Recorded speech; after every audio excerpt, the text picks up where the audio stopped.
எல்லாருக்கும் இனிய காலை வணக்கம். இன்றைக்கி மதிய சாப்பாடு நம்ம லஞ்சு பாக்ஸ்க்கு மிளகு சாதம் ரெடி பண்ணியிருக்கிறோம். இது ரொம்ப ஈஸியாக மட்டும் இல்லை, உடம்புக்கு ரொம்ப ரொம்ப நல்லது.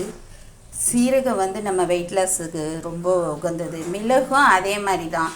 இந்த சளி காய்ச்சல் ஒரு மாதிரி இருமிட்டே இருக்குவாங்க, தொண்டர்லாம் ஒரு மாதிரி கமரல் மாதிரியே இருந்துகிட்ருக்கோம், எதை சாப்பிட்டாலும் பிடிக்காது. அந்த மாதிரி இருக்கிறவங்களுக்கெல்லாம் நம்ம இந்த மாதிரி ஒரு சாதம் செஞ்சு கொடுக்கும்போது அது ரொம்ப ரொம்ப டேஸ்டியாகவும், அதே சமயம் அந்த கசப்பான வாய்க்கு ஒரு சுவையான சாப்பாடு சாப்பிடும்போது நல்லாயிருக்கும். நீங்கள் கண்டிப்பாக சாப்பிடுங்க. குழந்தைங்கள்லாம் அந்த முந்திரி இந்த இதெல்லாம் இருக்கிறதுனால நம்ம தேவையான சத்துக்கள் நிறைந்த இந்த உணவை குழந்தைங்களுக்கு அதிகமாக கொடுக்கலாம். மதியம் லஞ்சுக்கு இப்படி ஒரு ஈஸியான ரெசிபி ரெடி பண்ணி கொடுக்கும்போது அவங்களும் திருப்தியாக சாப்பிடுவாங்க. ஓகே, பாய்.